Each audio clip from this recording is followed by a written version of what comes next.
I want to tell the story of an incident that happened to me back in elementary school. I think it was around second grade. And it was those days when kids could get whooped. I have to say they whooped because that's the only way I can describe it. Beaten or whooped. Anyway, I think it was second grade. I was sitting there. We were in our classroom. Teacher was in the room. She decides to leave the room. So she left and everyone went out of control, Me too, I was guilty. And kids were on the table, throwing things around, screaming, yelling, fooling around. And then the teacher came back. She stood there. As soon as she came back, she said, you're all going to get it. Everyone sit down and hold out your hands. Like this.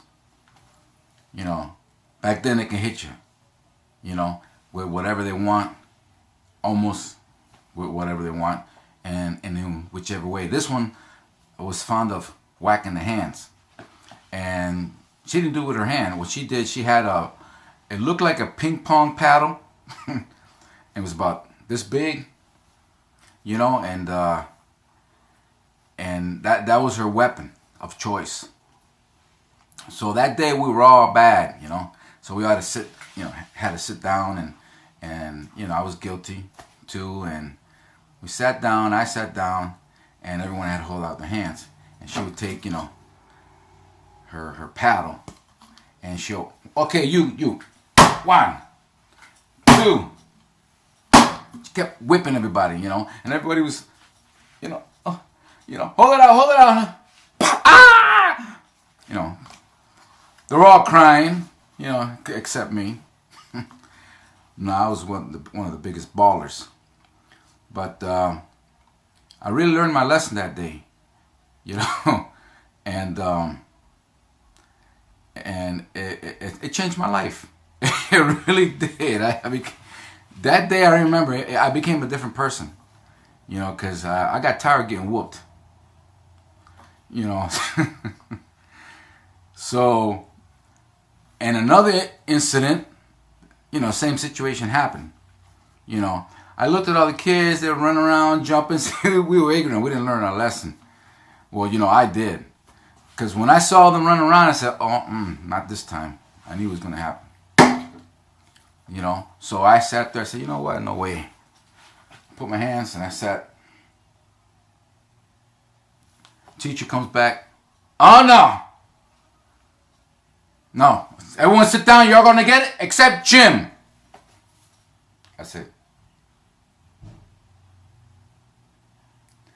I wasn't going to get it. I was excluded. Well, there's a moral behind the story. And it has to do with religion, really. It has to do with Jesus Christ.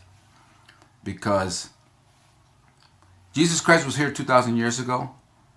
And some of you may not want to hear this, like I said earlier, if you don't like to listen, we'll just change the channel. Well, Jesus Christ was here 2,000 years ago, and he told us to behave in a certain way, and he left, just like the teacher left the room.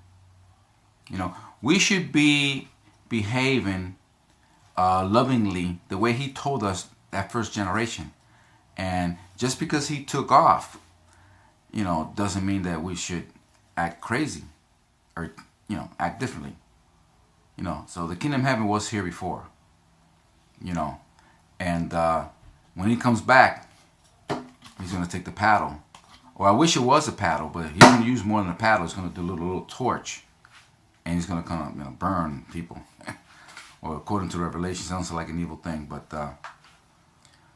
well, that's the moral of the story. Be lovingly with the presence, in the absence of the teacher, just as much with the presence of the teacher. Jesus is gone. We're not acting heavenly. We should be. Okay?